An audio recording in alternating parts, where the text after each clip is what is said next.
Hello, everybody, and welcome to the Board Game Geek Show for July 12, 2018. We've been away for a while, but luckily today I am once again joined by my lovely co-hosts, Steph Hodge, Rodney Smith, W. Eric Martin, and Lincoln Amherst. Hey, everybody, how's it going? Hi. Hey, hey. Hey, guys. Howdy. How are you? So we've been away for a while because three things. I don't know. So many things. We just all got back actually from the Board Game Geek Cruise 2018. We went to Alaska, and I think we all pretty much had a great time playing games, eating food. Although Eric, sorry you couldn't have made it this time. It was a special No Eric's cruise. But we'll get you there next time. This is the Make Eric Feel Bad show, I think. We've all gathered here to make him feel bad. It's a special No Eric's club. That's right. No homers. Believe me, I said it would have been great if you were there. That's right. But it looked like you guys played a lot of things. There was a lot going on over 2 weeks. I know not all of you went for 2 weeks, but maybe you can talk about it here. I was fortunate enough to go for 2 weeks, and it was kind of an interesting experience to stay on a cruise ship after everybody leaves. We had the farewell happy hour, I guess, the departure party or whatever we call it, where, everybody gets together, says goodbye, kind of, one last hurrah, and then everybody leaves and gets off the boat. And I went to bed and I woke up and there was nobody on the boat. And so Michelle and I ran around in our pajamas and nobody stopped us. We just ran through the promenade with nobody there to stop us. That's so strange, though, because after a convention, I've been at Gen Con after it's over, and it's a ghost town. It'd be so weird to be there for one day where it's a ghost town, and then the next day, everyone comes back again, which is kind of what happened to you, right? There was a 2-hour period where nobody was on the ship. So they actually made us stay in a specific area to wait for...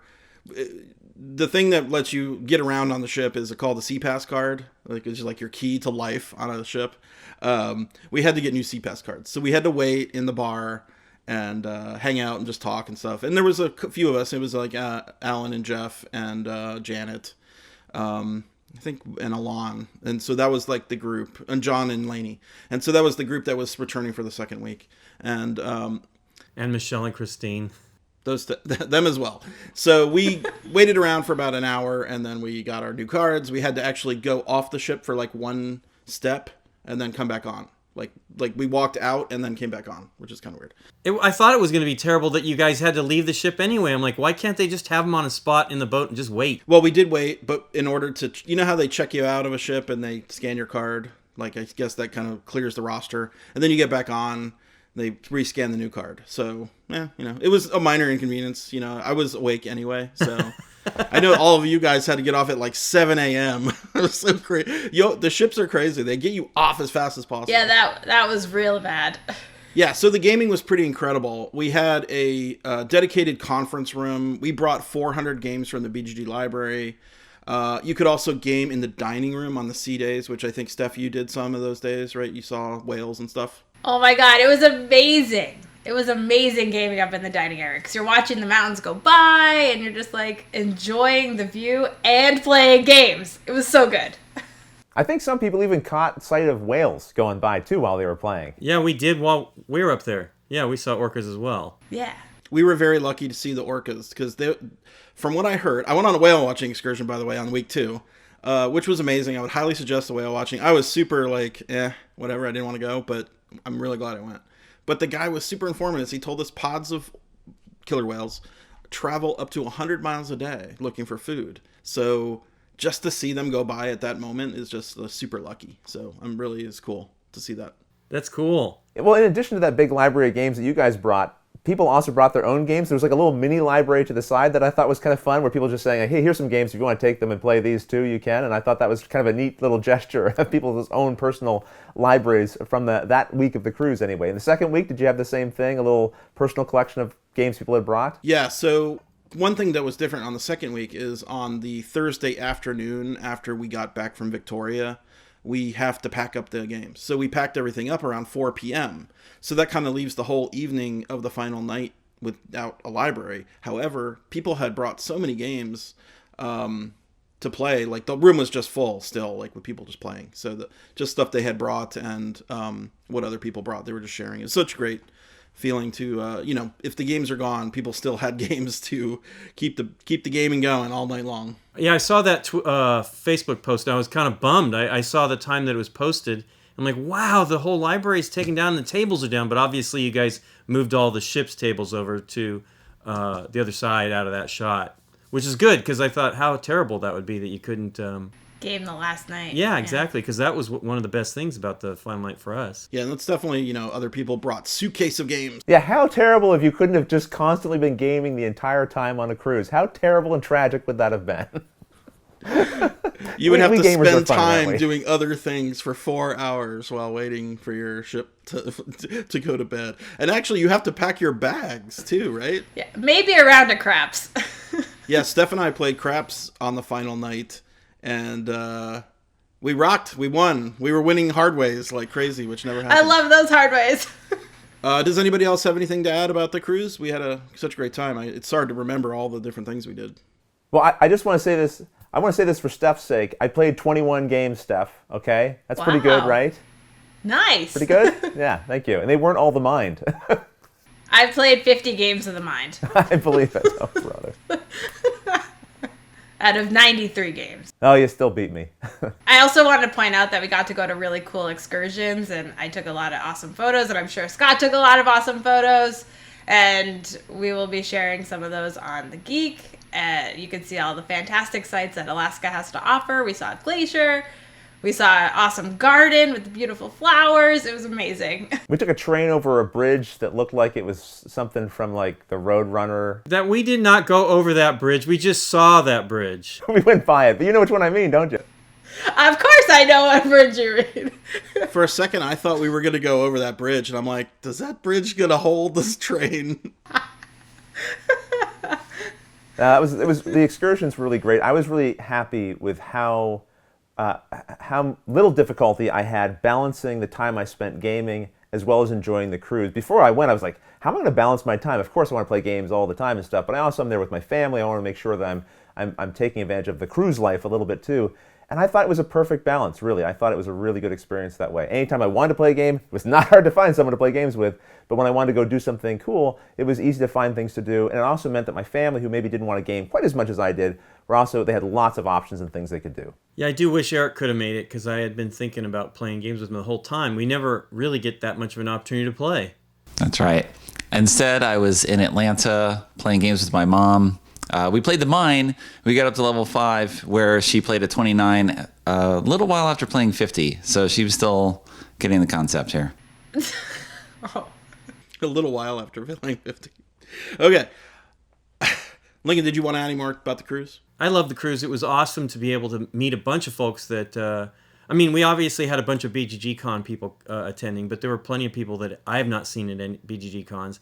And, obviously BGG Con is much, much more attendees than the cruise, but it was really fantastic to meet. We had a couple come up and talk to us the very last night. They didn't want to bother us on our vacation. I'm like, I would have loved to have played with you guys earlier if you'd come up and talk to us. Yeah, it's kind of interesting, the dynamics of the cruise, because we had a kickoff party in the Star Lounge with free cocktails and food, and serenading from Jeff Andersen too. Yes, Jeff sang to his wife on the first week. That was pretty great.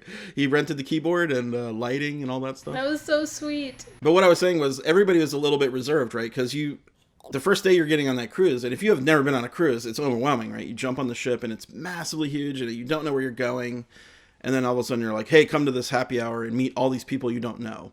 So everybody's kind of like, oh, what do I do? And it was kind of a little stiff, right?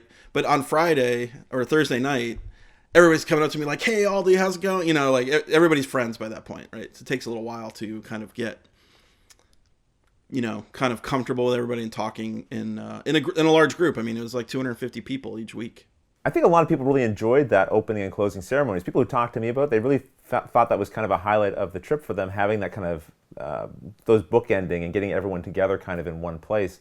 Maybe on one of these, when we have the opening one, we need to do a couple of little activities to get everyone kind of just talking to each other, or do a little bit of a show or something that would just, get people interacting and kind of get those reserved feelings out of the way early on. Absolutely. Yeah, it's a great idea. I I think some of the announcements and talking about stuff and meeting everybody would have been a little bit better. It's only an hour long, so it's a quick turn, but we can try to advance the social aspect of it instead of just being a one way, kind of a little bit more mingling. And of course, all the seats in that place are super comfortable, right? So you're sitting down the whole time and like not really moving around the room. But we'll see if maybe we can make some kind of party game that we can come up with that can play 250 people. So when will you get the next chance to do that? When's the next cruise? So the next cruise will be out of Miami during the end of August 2019. Check the website. We're going to post up details pretty soon about that. You can get pre-registered. The ports of call are going to be San Juan, Puerto Rico, Labadee, Haiti, and St. Thomas, I think, or St. Martin. One of the saints. I mean, it's one of those tropical islands in the Caribbean. So but double check that for me. We're going to be posting that up pretty soon. Another thing, it's the largest ship in the world by like a foot. So, last year I went on the previous largest ship in the world, which it's just a technological wonder. Like, I don't even understand how this thing can float. It's so massive. I think there's like 10,000 people, like 6 or 7,000, 8,000 people on ship and 4 or 5,000 crew. It's unreal. I'm probably making those numbers up a little higher than they are, but yeah, I think that is a little high. I think it's like 6,500 passengers and 2,000 something crew members, but it's still insane. Right, somewhere around 8,000 or 9,000 total bodies on board, souls on board.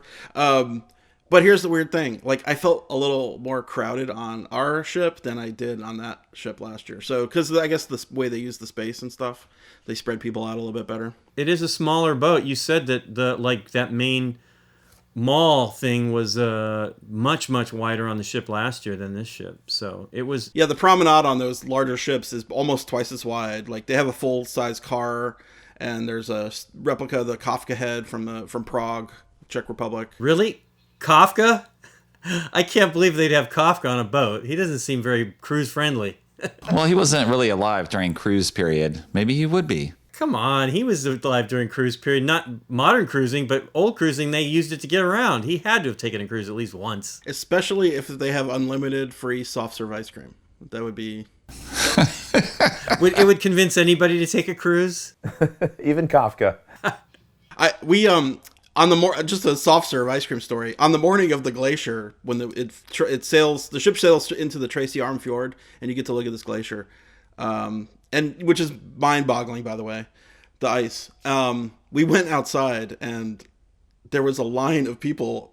It was maybe like 40 degrees outside. It was a line of people getting soft serve, and kids in their like bathing suits. Like, people are swimming at 8 a.m. and eating ice cream. What the heck? Only on a cruise.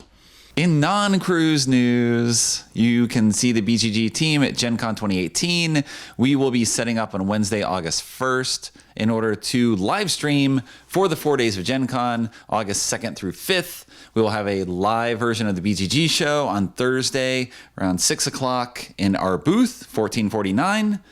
And we're setting up the demo schedule now, contacting publishers and designers in order to schedule demo time with them in the booth. So if you are not at Gen Con, you can sit home and watch them be interviewed on camera. We'll publish those videos later on YouTube. If you are at the show, you can come by and say hi. We'll autograph something, like an arm. T-shirts. A random box. I've autographed a Martin Wallace game.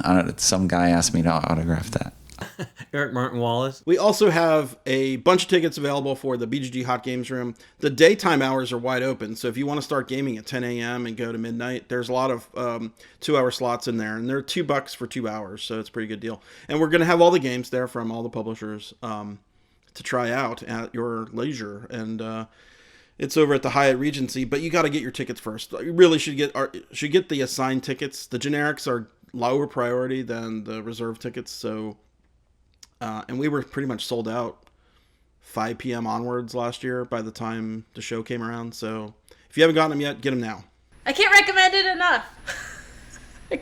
I like it so much. Also, Rodney's going to be there more hours this time than Origin, so come by and stop and see him. Steph will be there taking photos. Absolutely. Yeah, I think I'm going to be in the booth with you guys the entire time. I'm really looking forward to it. We'll see how I last. You'll do fine. No, I think it'll be great. It's way easier than playing games all day, trust me. What? Oh, wait. All right, let's move on to everybody's favorite segment. What have you been playing? I know we've been playing a ton of stuff, but let's highlight a few of our favorites over the past month. Lincoln, why don't you go start? Well, I played at Origins with Eric and Chad, Space Base, which I'd been wanting to play. It's not actually too complicated. Fantastic little engine builder that was inspired by Machikoro, but is much, much better. Not that Machikoro is bad, but this is fantastic because you're building an engine for when you roll and an engine for when others roll. And it is really fun. And Eric and I had a great time playing with Chad. He taught us, except he fouled up one thing and didn't note that we need to start with a little bit extra income, I believe. But you still pay for things. It's weird. But I did get it right later. Yeah, I also played Space Base on the cruise. Had a great time. I'm terrible at it. I cannot get my engine going. All I know is that the colors are amazing. I haven't played it yet, though. That is a great game, and it is beautiful colors.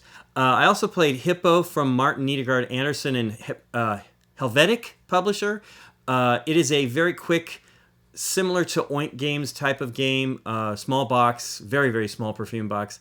And it's a great, where you're trying to get rid of your lifesavers, and there's only one safe spot, but you place them by rolling your dice. And it's really, really cool, quick game, totally in the vein of the Oink Games. Have you tried that one yet, Eric? It's a cute little probability management thing that is sort of geared as an educational game for kids because they can do math stuff, but of course you don't talk about that. I'm waiting for you guys to talk about the hippos. Are there hippos in the game? Why is it called Hippo? There's a hippo floating in the pool. Oh, okay. So one hippo. And you're throwing life preservers around. Does he eat people? No, the hippo's the one safe spot. You could, if you roll a 7, you can put your lifesaver there. What the deal is on each of the numbers, as it goes out towards the edge, it's I think it's only 2 spaces.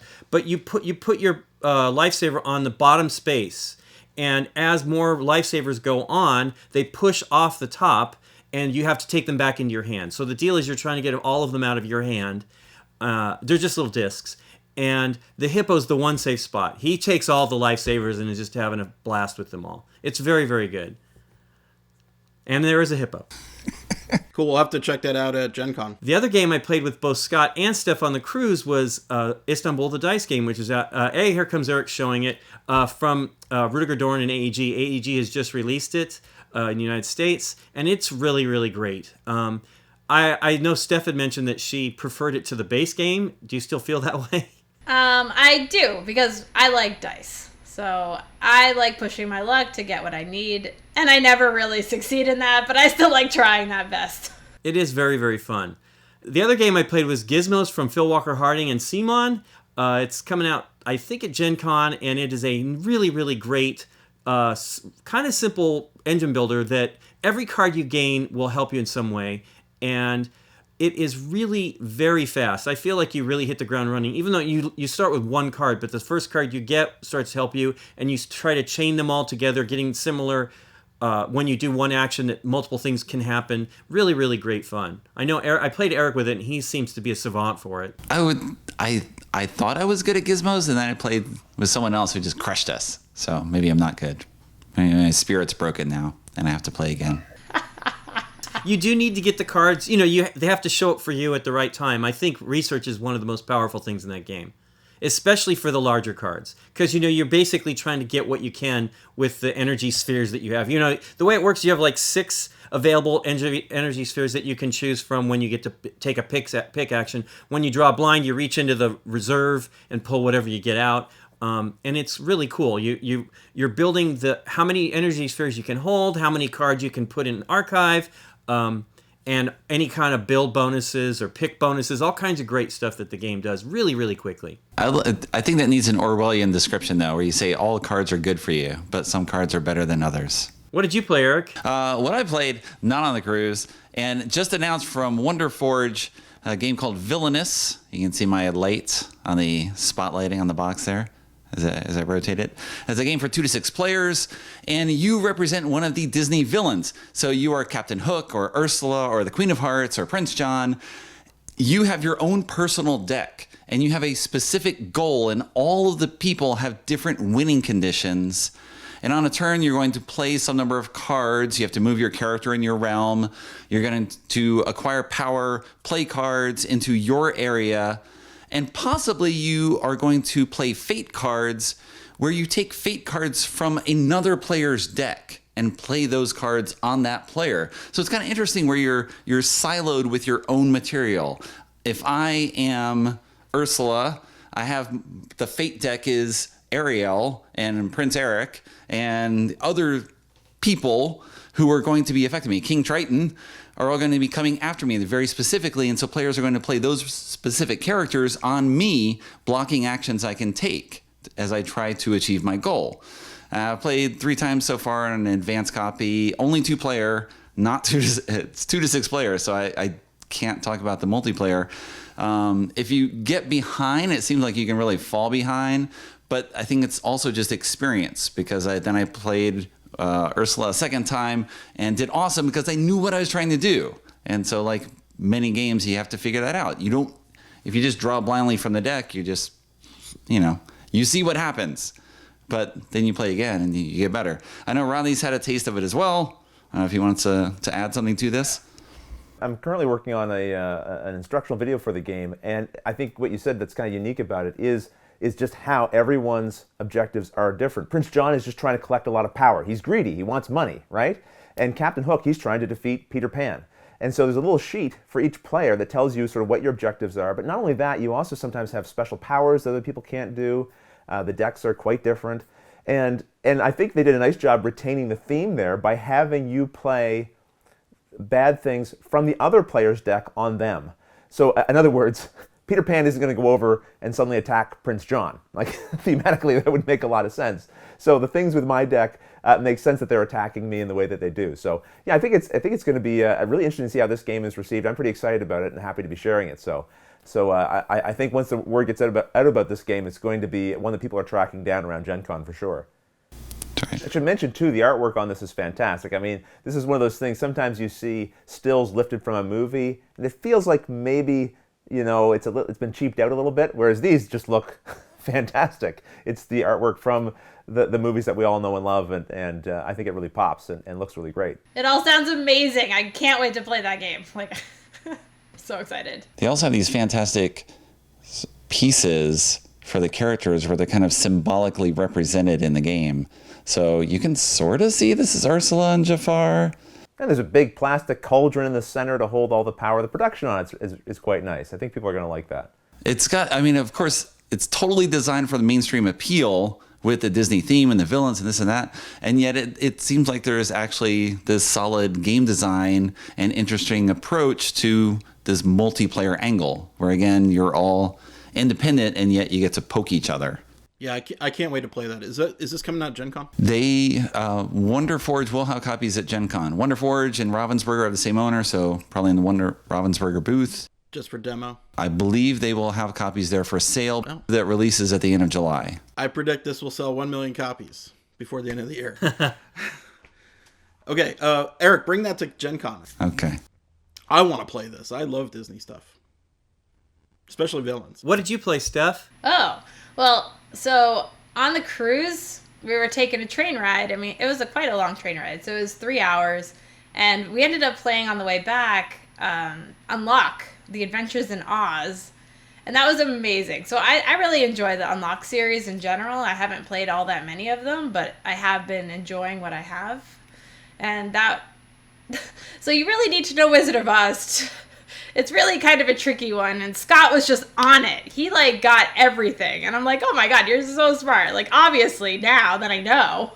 But, so you have to really think outside the box for this game. And we also got to play Unlock No Side Story, and I felt I could supply a bit more help in that game. And we succeeded. We actually got 2 stars versus no stars. So it was always so fun to play those games with Aldi and Michael. It's so funny to hear you say that because I had the exact opposite situation when we played. The no side destroyed us. We got no stars, and we finished Oz with 18 minutes to spare and got 5 stars. It was the first time I've What? actually gotten, I think, any stars in an unlock game. But I'm not going to take the credit for that. There was a whole team of us there, but it was really unique because the Oz game introduced, now I haven't played all the unlocks, but it introduced, I don't want to spoil things, but some additional tools to play with when you're playing the unlock adventure that some of the other unlocks don't. Like, it wasn't just a deck of cards, there was some other stuff too, right? Yeah, I mean, there was a cool map you were navigating, which you find out really early. You open it up, you see a map. So that was really cool, a map of Oz, and yeah. Man, how'd they get a monkey in every box? Spoilers! Yeah, for some reason my omega-3 vitamins kicked in that day, and my brain was just on for the unlocks. So I don't know. It was fun. And playing on the train was really cool because you start looking around and you're like, oh, it's Alaska mountainside, and it's just I'll never forget that day, right? Like, so Never. it's fun to play. I played a pretty big game when I was on the cruise. I played War of the Ring for the very first time. This is a game that's been around for a long time. I'm sure people are familiar with it, but it was new to me in terms of playing it, and I was thankfully taught by Scott Andersen. It's one of his favorite games. He was on the cruise, and he kindly took me through learning that game. Too many rules to sort of go over here, as much as I'd love to talk about it in detail. But what was really neat about it is, again, it's asymmetric, so 2 players are playing. One person's the Free Peoples, one person is the Shadow Army. And it's great because the Free Peoples, like, one of the ways you can win is a military victory. But the Free Peoples are like, hey, life is fine. Things are good. We know that there's like some bad things going on in Mordor down there, but we're fine in our villages, and we don't really want to mobilize against it. And they didn't have internet back then, so you couldn't like fire, tweets and messages and pictures to say, no, this is terrible. It's the world is going to end. We need your help. So you, as the Free Peoples, you're trying to mobilize these lazy, Free Peoples into like taking action. And so you're sending Gandalf out. You're sending out parties of your member to go mobilize them, or you're spending actions to try to get your diplomacy up to sort of move them along the political track. As the Free Peoples, you're probably not going to win a military victory. At least that's what I was told. And instead, you want to get the Fellowship down there and put the ring in the fires of Mount Doom. And so lots of thematic touches along the way. Very interesting that a game that it took us, I think, about 4 hours to play. Keep in mind, again, my first time playing. I think it took about a half an hour to set up. I played a full other game while Scott was setting the game up. This was the big anniversary edition, so it's gigantic. It's all pre-painted miniatures. It was really, really something to look at. And I had Stephen Bonacore with me for the first 5 turns. This is, I think, his most favorite game. And so he was my counselor there for the first 5 turns to make sure I didn't screw up too quickly. I then was utterly destroyed after he left, but really, really enjoyed the experience, so much so that I came home and ordered a copy so that I could dive in and really sort of learn the nuances of the game and try again to do better as the Free Peoples. Unfortunately, I guess Lord Sauron took over in my version of the story, sadly. Yeah, I played War of the Ring when it first came out, and it's pretty amazing. It's basically Lord of the Rings in a box. Every single thing from the books is in that game. So, but it's your version of it, so I think it's very cool. Very cool mechanics. Did you get the anniversary edition, or did you go for the... I went with the edition I could find that wasn't $3,000. So I got the Ares second edition. I will say I was surprised for a game that length. There's a lot of dice rolling in the game. Like the actions that you do, you roll dice, and that dictates the actions you can take when you're going on quests and you're trying to see if you succeed or not, or when the shadow's hunting you. There's a lot of dice rolling. Some people might find more dice rolling they would want in a game of that length. I found that it added a lot of really interesting dramatic touches, and it just meant sometimes when I didn't get the results I was looking for, I needed to like change up my plan. So I think if you get very fixated, I'm going to do one specific thing, and you're not getting the dice results that will allow you to do that, that could be bothersome for some people, but I think it just means you got to pivot and try to do something else. Very tactical. Yes, I would agree. Well, I played a ton of games on the ship, as you might think, in 2 weeks' time. But one game that stood out to me was a game I got to play with Steph and Michael Aldridge, was Warehouse 13. Michael Aldridge is the designer of Warehouse 13, and he kickstarted it for the board game. And so it's based on the show from, is it Sci-Fi stuff? Yeah, it's the Sci-Fi Channel. Right. So I had not seen the show. However, after playing the game, I really want to see the show. It's kind of it's a very cool idea. I guess it's this warehouse that's sort of based on, or it's a place to house all these powerful artifacts that are magical or scientific. So where the Ark of the Covenant is at? It's basically the warehouse at the end of the Raiders of the Lost Ark. So yeah, they have top men in there. Let me guess, Scott, they're having trouble keeping those artifacts all in one place. I'm guessing the warehouse is probably not very secure. Unfortunately, the warehouse is where they get stored, but there are artifacts in the wild. I guess there's a thing called a ping, which is a magical football that, as I was explaining to, tells the investigators where the artifacts are. So we kind of travel to these locations to kind of investigate to find out where it is, and then recover them from the clutches of the evil nemesis. McPherson, right. And so we all play characters, and we all have special abilities, and it's somewhat an homage to the Dark Moon, the Battlestar Galactica dice game that was turned into Dark Moon, where you have a dice pool, and there is a trader among you, which is I was kind of initially like, I don't really love hidden trader games, like in a strategic game like that. Especially a long one. Like, I'm not a huge Battlestar Galactica fan, but I really like Battlestar Galactica dice game, and I like Dark Moon. So I was, like, willing to give it a try. And I think we got kind of flummoxed in the first turn where we thought Michael was the traitor. He was acting very traitorly. He was very traitor. So Steph and I ganged up on him, I think and then, of course, the traitor ganged up with us, and we bronzed him. Mark was like, we need to accuse him. Yeah, Mark was like, we need to bronze Michael. He is such a traitor. So we're like, yeah, we do. Right. So we bronzed him. That's the terminology for taking the traitor out of the game in the first turn. And of course, it was not Michael. So that was kind of a fun moment. And it went downhill from there. And we were kind of like trying to keep our head above water. And I thought we were just, I think we had lost our artifact to the nemesis, and then another cool thing is when you get caught as a traitor, you're not out of the game. You've got an active role where you are targeting the enemy AI against the players, right? So you have all these bad things happening. Plus you have the traitor, playing nasty things on you, and you're trying to retrieve those artifacts. And I think we won in the end, just like literally by one pip of a die. So it was a very, very close game, very satisfying.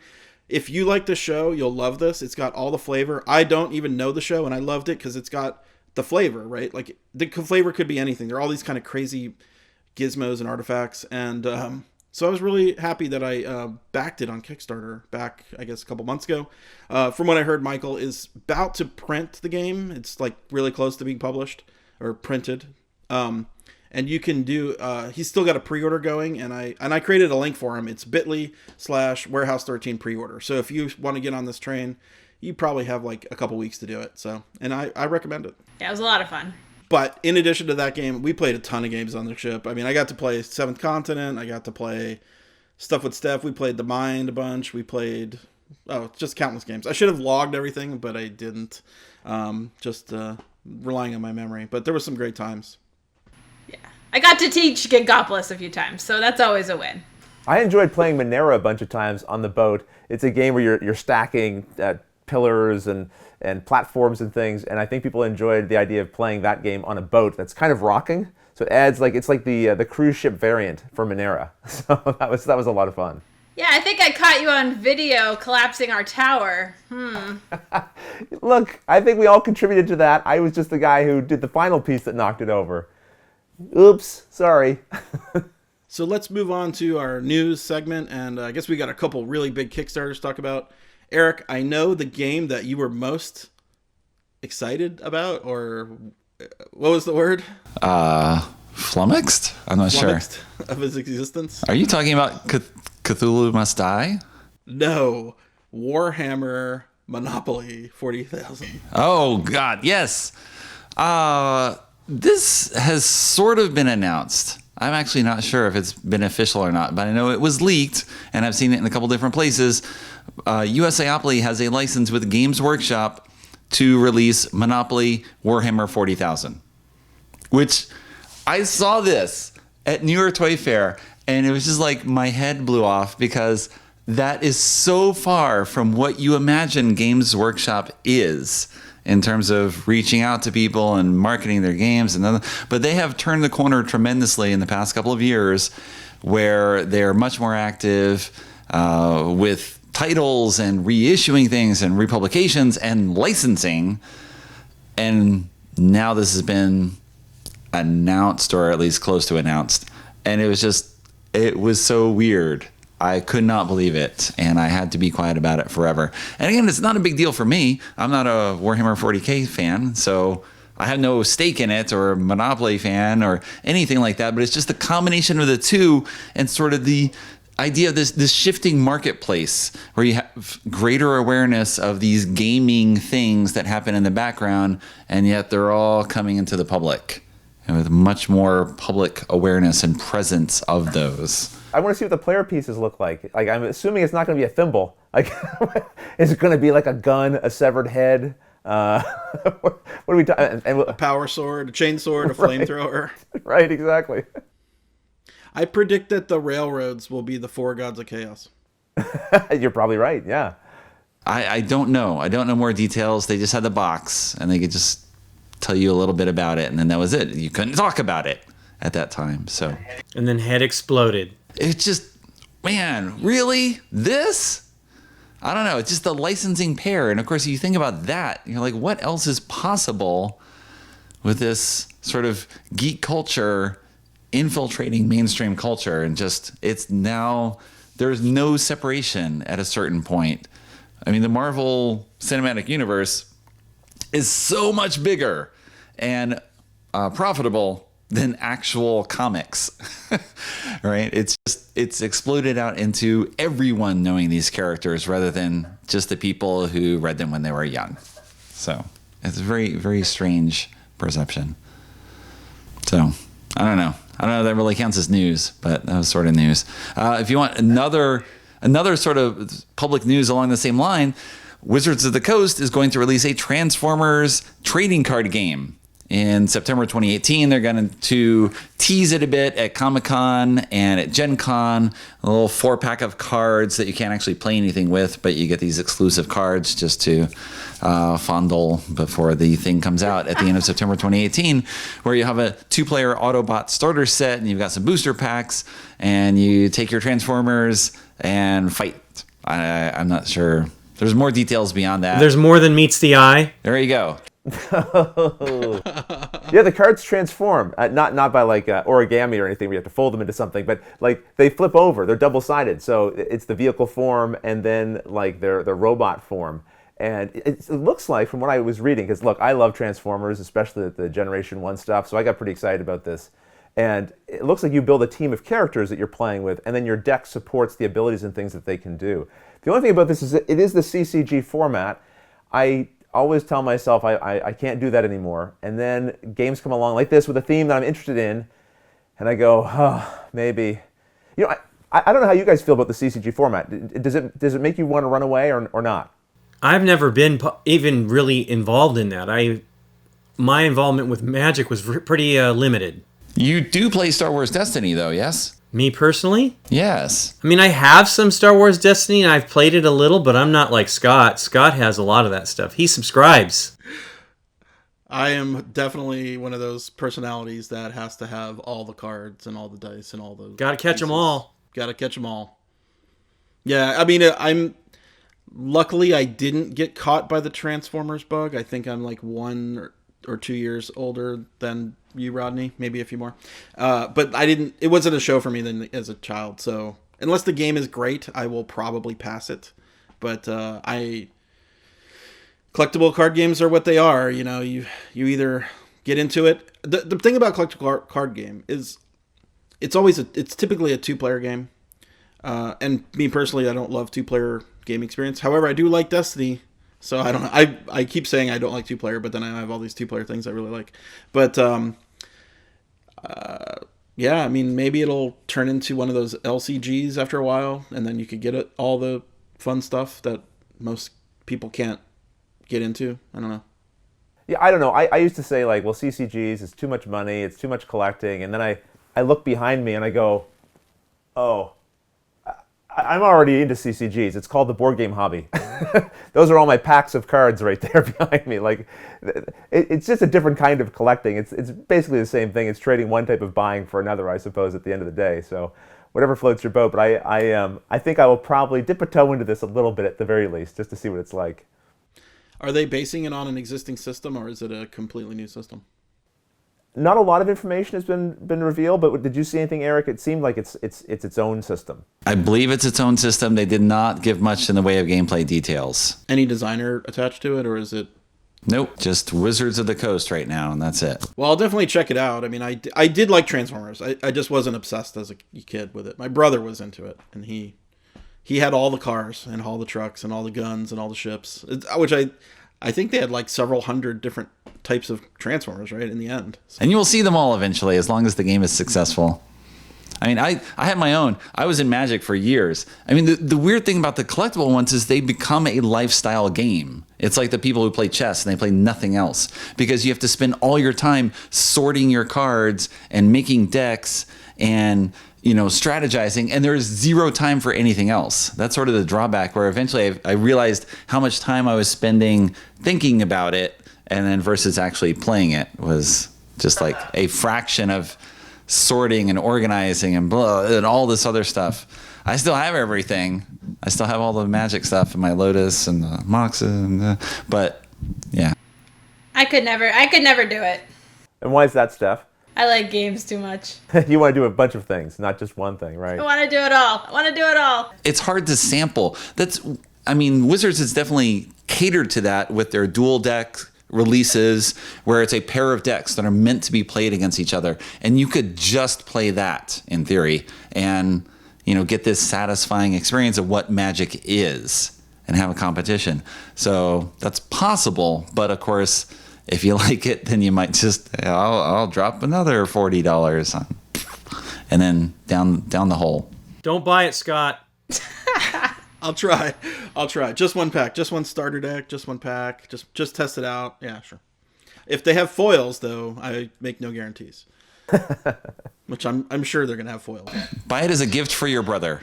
Yeah, that's true. He might bring back some memories for him. He is not a gamer, by the way. He is a golfer. He can buy them all, and then you can just play with him. Yeah. So moving on to Kickstarter news, it's going to be a tough week to be a small publisher this week, because there's some very giant Kickstarters that just hit yesterday. The first from CMON is Death May Die, designed by Rob Davio and Eric M. Lang. And this one is crazy. Have you guys checked this out? I know, like a toddler comes in the box. It's crazy. One of the promotional images is this giant, I guess, statue or image of Cthulhu, and there's a baby next to it, and I think they're the same size, right? So you get a baby's worth of plastic. Now that's only if you pledge for the special Ralia. I don't even know how to say it. Ralia. And so you'll get that big mini, and I guess what they're doing is they're staging the deliveries out until 2020. So this is definitely a deferred game. So maybe in a couple of years you'll get the game, and hopefully you'll remember that you bought it. That's right. Currently at $1.6 million raised, and I think they keep adding in tiers to and selling into the future, right? The bigger mini. Yeah, just for the bigger mini, the core base set you'll be able to get at sort of the same time. But if you go for the big miniature, I'm imagining they can only produce so many of those at a time, so they've had to space them out because of that. Did they have more than 4 tiers for the big mini? I saw 4, and then it looked like they stopped. They kept adding them, and they kept raising the price slightly. So I think it started at a $200 and something dollar. $220. And then $220, yeah, and then now it's $225, $230, $235, all the way up to $250. I got in at $250, so I'm kind of a little salty, but whatever. That's the way Kickstarter rolls sometimes. By the way, I don't know if I said the name of the game. It's called Death May Die. I thought it was Cthulhu Death May Die, but yes, you did say. Cthulhu Death May Die. I didn't even get the name right. So check that out on Kickstarter. I think you said it. I'm pretty sure you said it. Another giant Kickstarter coming out this month to compete for your dollars is the Eclipse 2nd edition, based on Eclipse, I assume, with some modifications. Kickstarter being run by Colossal Games, but it's originally published by Lauta Pellet. And Eric, do you have any other info about that one? We recorded an overview at Origins, and that should be among the videos that we will publish soon on our YouTube channel. We published about half the Origins videos prior to certain people going on a cruise, and now we've got the rest of the videos coming along. very shortly. Yeah, I believe I don't know if they've streamlined it, but they've made some changes, I think, to some of the powers, and they've definitely changed some of the components. There's now some of those very nice game trays in there for, I believe, the tech boards and things like that. So it looks like the production has definitely gone up a notch. Yeah, that was definitely needed because you had like 30 cubes sitting on a piece of cardboard, and if you bumped the table, they went all over the place, and you kind of lost your place of where you were. But that game is it's definitely changed the world of kind of the 4X game. It added a lot of Euro elements to the game, and so it's definitely a cool design. I really enjoyed it when I played it. I've enjoyed Eclipse every time I've played it. I have it highly rated, so I'm excited to see how this comes out in the end. Well, that wraps up another episode of the Board Game Geek Show. Thank you, Rodney, Steph, Eric, Lincoln, for joining me again. It's been a great week. We are going to be at Gen Con at the end of the month and into the beginning of the next month, so make sure you check out our live stream. Check the front page of Board Game Geek. We're going to have it posted up there, so you'll be able to see it. Also, you can subscribe to our YouTube channel, Board Game Geek TV. We appreciate the thumbs up, the comments, the feedback. We also will take your questions at bggshow@boardgamegeek.com. So until next time, bye everybody. See ya! Bye! Take care.